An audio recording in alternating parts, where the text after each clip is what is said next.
बिजली की तेज आवाज से अपने रूम में बैठी चाहत एकदम चौंककर जैसे होश की दुनिया में आई थी। वो अभी तक अपनी बीती जिंदगी के बारे में सोच रही थी कि क्या क्या हो चुका है उसके साथ और अब आगे कितना बुरा होगा। उसे नींद नहीं आ रही थी और अब रात के 3 बज रहे थे। उसने आंखों के आंसू साफ किए और फिर नजर उठाकर सामने बालकनी की तरफ देखा, जहाँ इस वक्त बारिश हो रही थी और बादलों में तेज तेज बिजली कड़क रही थी और पूरे आसमान में रुक रुक कर रोशनी छा रही थी। वो बेड से उठकर बालकनी में आकर खड़ी हो गई और वहां जाकर हल्की हल्की गिरती बूंदों को देखने लगी।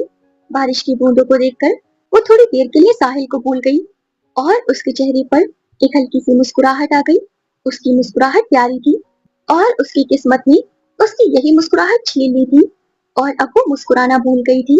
और फिर चाहत ने अपने हाथों को आगे बढ़ाया, जिससे वो पानी की बूंद उसके हाथ पर गिरने लगी। उसे बारिश पसंद थी हद से ज्यादा। वो थोड़ा सा मुस्कुराई ही थी कि तभी इतने में अंदर बेड पर रखा हुआ फोन रिंग होकर बजने लगा। फोन की आवाज खामोश रूम में सब तरफ गूंज गई। उसने जब फोन की आवाज सुनी तो बारिश के पानी से खेलते खेलते वो घबराकर एकदम रुक गई और फिर बैग पर रखे हुए फोन की तरफ देखने लगी। फोन की आवाज चाहत के कानों में जैसे जैसे जाती जा रही थी, एक खौफ की लहर उसके अंदर दौड़ती जा रही थी, क्योंकि जानती थी फोन किसका होगा। क्योंकि रात के 3 बजे कोई नॉर्मल इंसान फोन नहीं करता। वो अपनी आंखों में डर लेकर फोन के पास आई। उसने कांपते हाथों से फोन उठाया और वापस बालकनी में आकर खड़ी हो गई और फिर चमकती स्क्रीन पर नाम देखकर उसकी आंखें आंसुओं से भर आई। लेकिन ये नई बात तो नहीं थी उसके लिए। उसने अपनी आंखों के आंसू साफ किए और कॉल अटेंड की और फिर तभी उसे अंदर तक खौफ से भर देने वाली आवाज उसे सुनाई दी। जान, कैसी हो? वो साहिल की आवाज थी, जिसे सुनकर उसने घबराते हुए अपनी पकड़ फोन पर कस ली और आंखों में अब आंसुओं की जैसे धारा बहने लगी हो। चाहत जान सुनकर ही पूरी तरह कांप गई थी। वो साहिल की आवाज सुनकर ना कुछ बोल पा रही थी और ना ही अपने रोने की आवाज निकाल पा रही थी। वो इस कदर डरती थी साहिल से। दूसरी तरफ साहिल मुस्कुरा चुका था, क्योंकि उसे अंदाजा हो गया था कि चाहत रो रही है। लेकिन वो उसके रोने को इग्नोर करके प्यार से बोला, क्या हुआ मेरी जान को? मेरी जान कुछ बोल क्यों नहीं रही? वो नहीं कर पा रही थी बिल्कुल भी हिम्मत कुछ भी बोलने की, क्योंकि वो उससे डरती ही इतना थी। वो अपने मुंह पर हाथ रखकर सिसकियों को दबाने की कोशिश कर रही थी। चाहत ने अब भी साहिल की बात का कोई जवाब न दिया था, जिस वजह से उसकी हाथों की मुट्ठियां कस गई और वो एकदम गुस्से से बोला, अगर अब तुमने रोना बंद नहीं किया तो एक सेकंड नहीं लगाऊंगा तुम्हारे पास आने में। उसकी धमकी पर वो और ज्यादा कांप गई और उसी तरह कांपती आवाज में जल्दी से बोली, नहीं, मैं मैं नहीं नहीं रो रही हूँ। वो वो तुमने अचानक रात के इस वक्त फोन किया तुम्हें? चाहत कितना दर्द में थी ये उसकी आवाज से ही पता चल रहा था। लेकिन साहिल ने एकदम उसकी बात सुनकर कहा, हाँ, क्योंकि मैं जानता हूँ मेरी प्यारी सी जान अभी इस वक्त बालकनी में खड़ी होकर मेरे बारे में ही सोच रही है। तो मैंने सोचा क्यों ना मैं अपनी जान को फोन ही कर लूं। और बस इतना सुनकर चाहत के पैरों तले जमीन खिसक गई। वो लंबी लंबी सांसें लेते हुए दीवार से टिक गई और घबराते हुए इधर उधर नजर घुमाकर देखने लगी। दूसरी तरफ साहिल चाहत का डर महसूस कर पा रहा था, लेकिन वो उसी तरह मुस्कुराकर बोला, अरे मेरी जान, घबराने की कोई जरूरत नहीं है। मैं इस वक्त तुम्हारे पास नहीं हूँ, डरो मत। लेकिन हाँ, तुम्हारे सामने जरूर हूँ। वो घबराहट की वजह से उसकी किसी बात को समझ ही नहीं पा रही थी। और फिर तभी चाहत ने एकदम आगे बढ़कर बालकनी से नीचे झांक कर देखा और देखते ही उसकी आंखें हैरानी से बड़ी हो गई। साहिल इस वक्त उसके घर के बाहर अपनी बाइक पर बैठा था और बारिश में भीग रहा था। वो इतना दीवाना था उसका और उससे फोन पर बात करते हुए ऊपर बालकनी की तरफ देख रहा था, जहाँ उसकी जान, उसकी चाहत खड़ी थी। लेकिन चाहत का डर और ज्यादा बढ़ गया था। वो जल्दी से रूम में जाने के लिए मुड़ गई। अगर आगे एक और कदम बढ़ाया तुमने तो तुम्हारे पास पछताने के सिवा और कुछ नहीं बचेगा जान। क्या चाहती हो, मैं तुम्हारे रूम में आ जाऊं? साहिल की धमकी सुनकर चाहत अपने फोन को देखने लगी और एकदम सुन पड़ गई। वो रोते हुए वापस बालकनी में आई और साहिल को देखने लगी। चाहत को वापस देखकर साहिल बहुत ही प्यारे तरीके से मुस्कुराया और बोला, मेरी जान, मैं तुम्हारे लिए इतनी बारिश में खड़े होकर भीग रहा हूँ और एक तुम हो जो मुझे यहाँ छोड़कर रूम में जा रही हो। कितनी गलत बात है ना ये जान। वो पूरी तरह रोते हुए और सिसकियां लेते हुए बोली, मैं तुम्हारे आगे हाथ जोड़ रही हूँ, प्लीज चले जाओ। उसको रोता देखकर साहिल उसी तरह मुस्कुरा कर बोला, ये क्या जान, मैं तुम्हें देखने आया हूँ और तुम कह रही हो मैं चला जाऊं यहाँ से? क्यों जान, क्या तुम्हें खुशी नहीं हुई मुझे देखकर? उसने अब साहिल के ऊपर से अपनी नजरें हटा ली और आंखों के आंसू साफ करने लगी। लेकिन साहिल की जुनून से भरी नजरें चाहत के ऊपर से एक सेकंड के लिए भी नहीं हटी थी। वो बस उसे दीवानों की तरह देखे जा रहा था। लेकिन चाहत का जवाब न पाकर वो फिर से अपनी सख्त आवाज में बात को फिर से रिपीट करते हुए बोला। बोलो जान, क्या तुम मुझे यहाँ देखकर खुश नहीं हो? और फिर वो बहुत मुश्किल से बोल पाई। मैं मैं तुम्हें देख कर खुश खुश हूँ। और इतना देखकर और ज्यादा रोने लगी। वो अपनी बाइक पर बैठा हुआ ऊपर चाहत को रोता देखकर फिर से मुस्कुराकर बोला। That's my girl. अच्छा जान, अब ये सब छोड़ो, मैं तुम्हें ये बताने आया था, मैं तुम्हारा बस स्टॉप पर वेट करूंगा, ओके? क्योंकि कल का पूरा दिन मैं तुम्हारे साथ बिताना चाहता हूँ मेरी जान। और तुम कल कॉलेज नहीं जाओगी, कल का पूरा दिन मेरे साथ बिताओगी, समझ गई? चाहत साहिल को देखते हुए अपनी घबराई हुई आवाज में बोली। लेकिन साहिल मैंने कहा ना जान, कल का पूरा दिन तुम मेरे साथ रहोगी। और मैं ये तुम्हें बता नहीं रहा हूँ, तुम्हें ऑर्डर दे रहा हूँ जिसे तुम्हें हर हाल में मानना पड़ेगा। वो अब आगे कुछ नहीं बोल पाई क्योंकि वो ये बात अच्छे से जानती थी कि वो कितना भी मना क्यों ना कर ले, साहिल ने जो बोल दिया वो करके ही मानेगा, फिर चाहे वो जबरदस्ती ही सही। उसने अब साहिल को देखते हुए और रोते हुए मजबूरी में अपना सर हाँ में हिला दिया, जिसे देखकर साहिल के चेहरे पर डेविल स्माइल आ गई। Good girl. ठीक है जान, अब तुम जाओ और आराम करो, और सुबह जल्दी पहुंच जाना, याद है ना मैं वेट करूंगा। और फिर उसने मुस्कुराते हुए कॉल काट दी और चाहत को देखते हुए अपनी बाइक को स्टार्ट कर दी और उसे हाथ दिखाकर बाय बोलते हुए वहां से चला गया। उसके जाते ही चाहत तुरंत रूम में अंदर चली गई और फोन को फेंक कर बेड पर उल्टी लेट कर जोर जोर से सिसकियां लेते हुए रोने लगी। आधी रात को बंद कमरे में चाहत की सिसकियां पूरे रूम में गूंज रही थी और रोते रोते उसने अपनी आंखों को सुर्ख लाल कर लिया था। और फिर वो पूरी रात बेड पर लेटी हुई ऐसे ही रोती रही। अगली सुबह, अब सुबह के 9 बज चुके थे। चाहत वॉशरूम से फ्रेश होकर और कॉलेज के लिए रेडी होकर बाहर आई। वो पूरी तरह तैयार हो चुकी थी। वो अब स्टडी डेस्क से अपनी किताबों को उठाकर उन्हें अपने बैग में रख रही थी। वो खूबसूरत तो बहुत लग रही थी, लेकिन उसकी नम आंखों ने और उसके चेहरे की उदासी ने उसकी खूबसूरती को ढक रखा था। वो तैयार होकर और हाथ में कॉलेज बैग लेकर बाहर आई और अपनी माँ श्वेता जी को किचन में देखकर उनसे बोली, माँ, मैं कॉलेज जा रही हूँ। और फिर वो बाहर की तरफ जाने लगी। चाहत बेटा, नाश्ता तो करके जाओ। श्वेता जी जल्दी से बाहर आई। वो रुककर पीछे खड़ी अपनी माँ की तरफ देखकर और हल्की सी स्माइल अपने चेहरे पर लाते हुए बोली, नहीं माँ, नाश्ता करने का मेरा मन नहीं हो रहा है। श्वेता जी अपना मुंह बनाते हुए बोली, हाँ बेटा, तुम्हारा किसी चीज का मन ही कहाँ होता है। तुम मेरी बात मानती ही कब हो। तुम तो सिर्फ अपने पापा की बात मानती हो। जब वो ऑफिस से लौट कर आएंगे, देखना तुम्हारी शिकायत करूंगी उनसे। चाहत अपनी नम आंखों से उन्हें देखते हुए बोली, माँ प्लीज, आप ऐसे नाराज मत होइए, मैं लेट हो रही हूँ। श्वेता जी वापस से किचन में जाते हुए बोली, चाहत बेटा, अगर थोड़ा सा लेट चली जाओगी तो कौन सा कयामत आ जाएगी। उनकी बात पर चाहत की आंख से एक आंसू निकलकर उसके गाल पर आ गिरा और वो धीमी आवाज में खुद से बोली, आप नहीं जानती माँ, अगर मैं लेट हो जाऊंगी तो मेरे लिए तो सच में ही कयामत आ जाएगी। वो अपने आंसू साफ करके ऊंची आवाज में बोली, अच्छा ठीक है माँ, मैं आप कॉलेज जा रही हूँ, आप मेरी फिक्र ना करें, मैं कॉलेज पहुंचकर कैंटीन से कुछ खा लूंगी।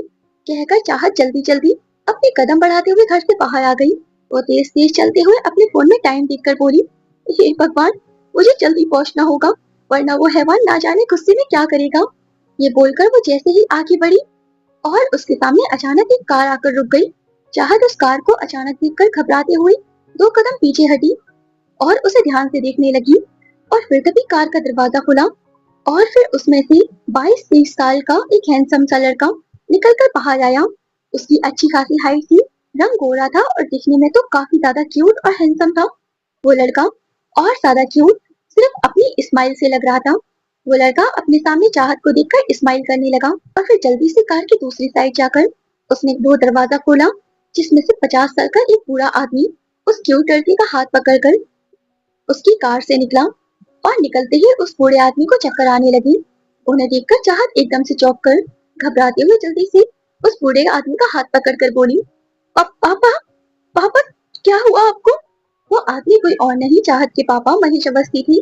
अपने पापा की ये हालत देखकर वो बहुत घबरा गई थी और उसने अब रोना स्टार्ट कर दिया था। चाहत की आंखों में आंसू देखकर वो लड़का चाहत को समझाते हुए बोला, चाहत, तुम परेशान मत हो, अंकल को कुछ नहीं हुआ है, वो बिल्कुल ठीक है। लेकिन ऋषि, मेरे पापा को हुआ क्या है और उनकी तबीयत कैसे खराब हुई? उस लड़के का नाम ऋषि अग्रवाल था, जो चाहत को प्यार से समझाते हुए बोला, चाहत, मैंने कहा ना, तुम परेशान मत हो, अंकल बिल्कुल ठीक है। बस देर रात तक काम करने की वजह से उनकी तबीयत थोड़ी खराब हो गई थी। मैं अंकल को डॉक्टर के पास ले गया था, डॉक्टर ने बोला है अंकल बिल्कुल ठीक है। ऋषि के मुंह से ये सारी बातें सुनकर चाहत की जान में जान आई और फिर चाहत और ऋषि महेश जी को संभालते हुए अंदर ले आए।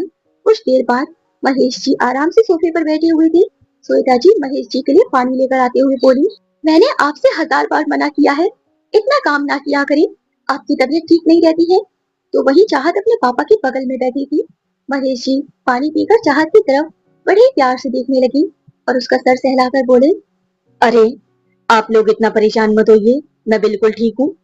सामने चेयर पर बैठा ऋषि बोला, अंकल जी, आप कुछ दिनों के लिए ना कोई ऑफिस जाना और ना ही कोई काम करना, डॉक्टर ने आपको रेस्ट करने को कहा है। महेश जी थोड़ा हंसते हुए और खांसते हुए बोले, अरे ऋषि बेटा, डॉक्टर तो सब ऐसे ही बोलते रहते हैं। और फिर चाहत किसी छोटी बच्ची की तरह उनके सीने से लग गई। नहीं पापा, ऋषि बिल्कुल ठीक कह रहा है, आप कुछ दिनों तक ऑफिस के किसी भी काम को हाथ नहीं लगाएंगे, वरना मैं आपसे बात नहीं करूंगी। उन्होंने नरमी से चाहत के माथे को चूमा। अच्छा भाई, अब हमारी बेटी ने ऑर्डर दे दिया है तो हम अपने काम को बिल्कुल हाथ भी नहीं लगाएंगे, ठीक है। वहां बैठे सभी लोगों के चेहरे पर खुशी की झलक आ गई और फिर तभी श्वेता जी ने ऋषि की तरफ देखा। वैसे ऋषि बेटा, तुम बेंगलोर से वापस कब आए? ऋषि अपने चेहरे पर क्यूट सी स्माइल लिए बोला, वो आंटी, मैं कल रात ही आया था और वैसे भी मुझे आप सबकी बहुत याद आ रही थी। ऋषि के पास बैठी श्वेता जी मुस्कुराकर बोली, ये तो बहुत अच्छा किया बेटा तुमने जो चले आई। वैसे बेंगलोर में तुम्हारा काम कैसा चल रहा है? जी आंटी, अब सब कुछ अच्छा जा रहा है। बेंगलोर में मुझे अच्छी जॉब भी मिल गई, कंपनी की तरफ से फ्लैट भी मिला है, तो सोच रहा हूँ अब अपनी फैमिली के साथ बेंगलोर में ही सेटल हो जाऊं। और वो ये सब बातें करते हुए बार बार मुस्कुराते हुए चाहत की तरफ देख रहा था। ये तो बहुत अच्छी बात है बेटा। और फिर तभी श्वेता जी अचानक ही चाहत की तरफ देखकर बोली, बेटा, अब तुम्हें कॉलेज जाने के लिए देर नहीं हो रही है। कहा तुम 9 बजे ही इतनी जल्दी में थी कि नाश्ता तक नहीं कर रही थी, और अब तो 11 बज चुके हैं। अब तुम्हें जल्दी नहीं हो रही? और बस टाइम का सुनकर चाहत एकदम से चौंक गई और उसका चेहरा पूरा पीला पड़ गया। वो घबराकर जल्दी से खड़ी हुई और अपना बैग लेकर बोली, पापा, मैं आपसे शाम को बोलती हूँ, अपना ख्याल रखना, कहकर वहां से बिना कुछ सोचे समझे भागने लगी। उसके भागने का अंदाज ऋषि को थोड़ा अजीब लगा और फिर वो भी खड़ा हुआ और बोला, अंकल, मैं भी चलता हूँ, आप अपना ख्याल रखना। श्वेता जी मुस्कुराते हुए बोली, बेटा थोड़ी देर और रुक जाओ, इतने टाइम बाद तो आयो। नहीं आंटी जी, मुझे अब देर हो रही है, मैं फिर आऊंगा। ठीक है बेटा, आराम से जाओ। उसके बाद ऋषि भी चाहत के पीछे पीछे घर से बाहर चला गया। इधर चाहत जल्दी जल्दी चल रही थी, तो वहीं ऋषि बाहर आकर चाहत को जाता देखकर उसने एकदम उसे आवाज दी। चाहत रुको। और फिर चाहत ने ऋषि की तेज आवाज सुनकर अपने कदम वहीं जमा लिए और ऋषि की तरफ मुड़कर देखने लगी। ऋषि आवाज आकर चाहत के सामने आकर खड़ा हो गया।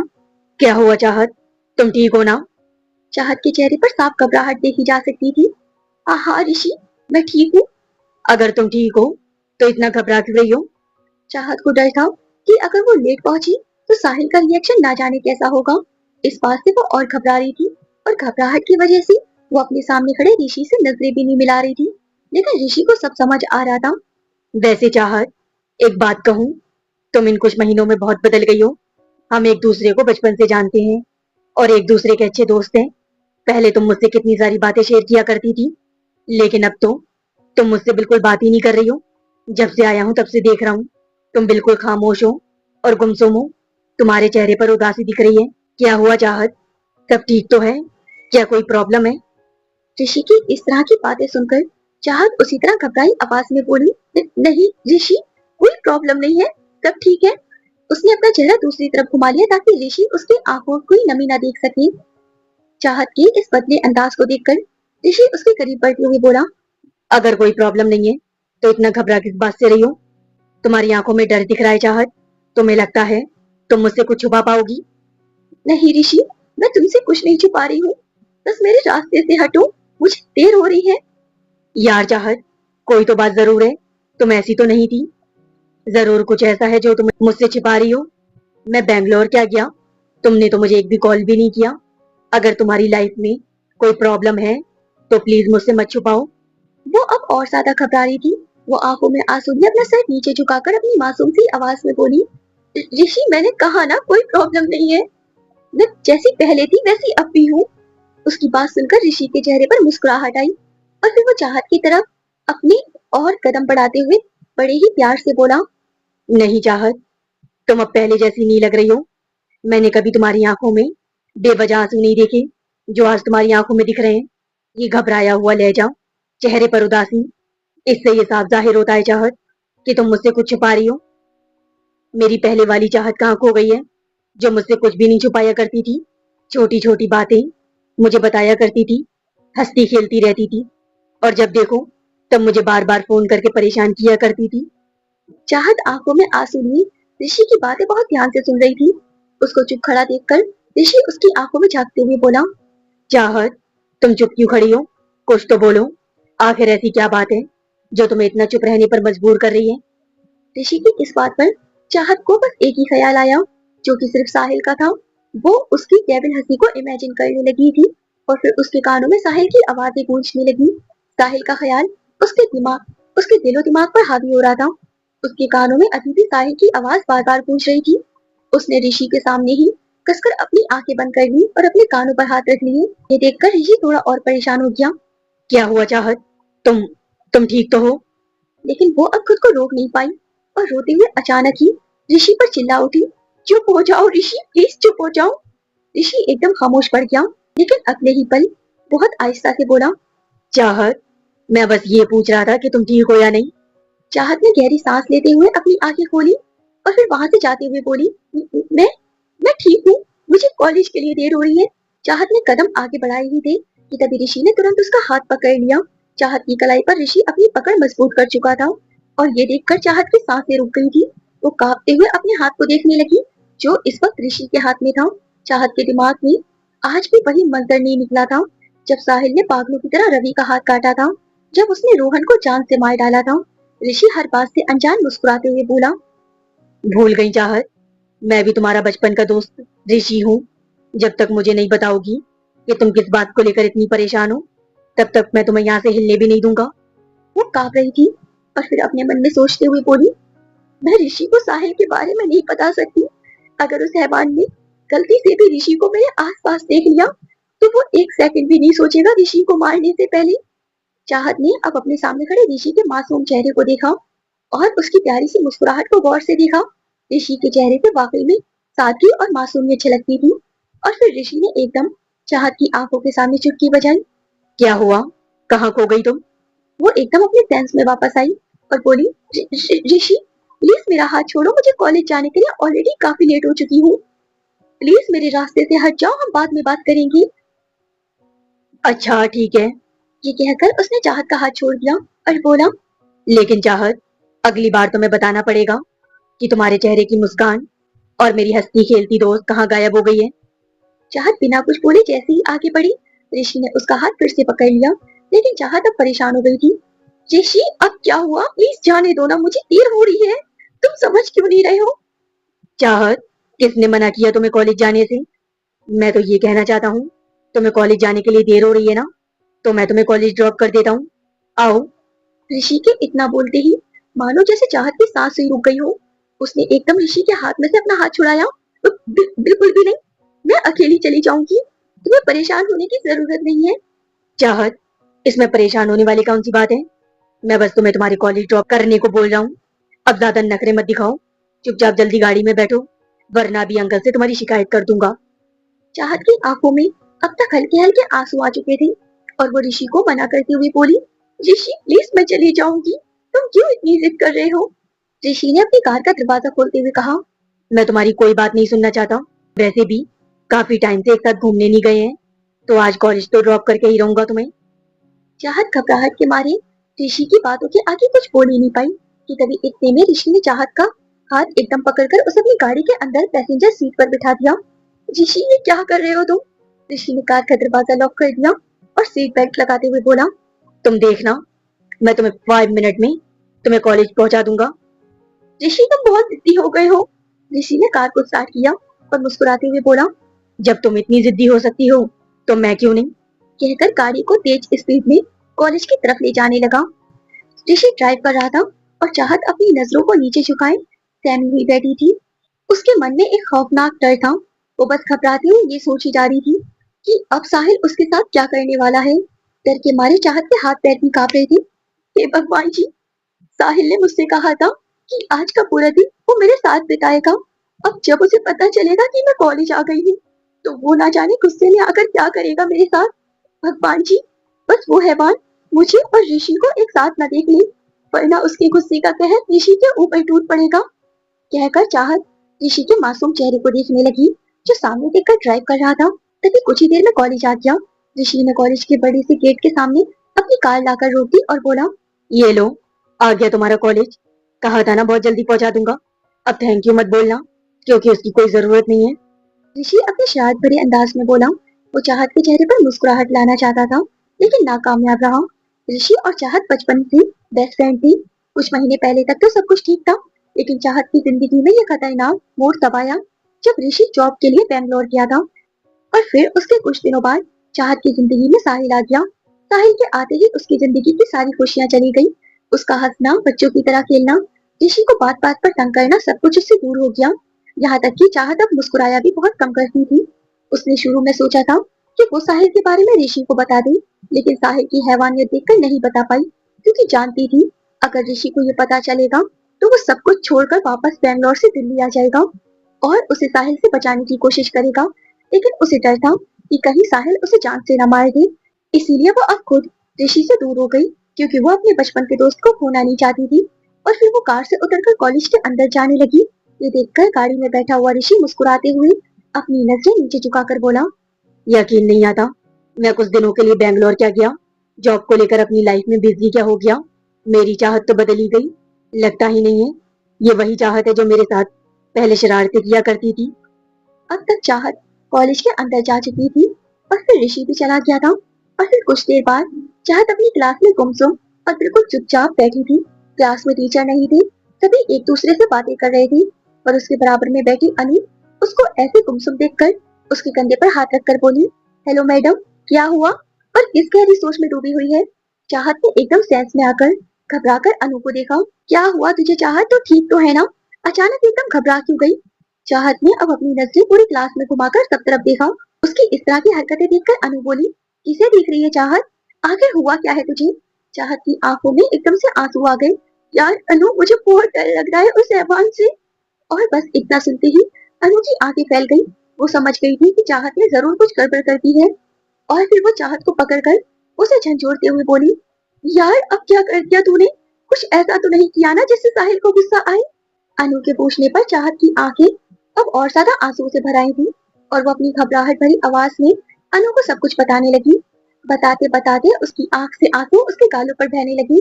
चाहत की सारी बातें सुनकर अनु ने अपनी आंखें हैरानी से बड़ी करते हुए अपने माथे को पीटते हुए कहा, चाहत, ये क्या किया तूने? अनु के बोलने से ये साफ जाहिर हो रहा था कि वो भी अब बुरी तरह घबरा चुकी है। और फिर एक लंबी सांस लेकर चाहत का हाथ अपने हाथों में पकड़कर बोली, मेरी जान चाहत, ये तूने क्या कर दिया? तुझे क्या जरूरत थी ऋषि के साथ कॉलेज आने की, जब साहिल ने तुझे पहले ही बोल दिया था? क्या तू उस हैवान के गुस्से को जानती नहीं है?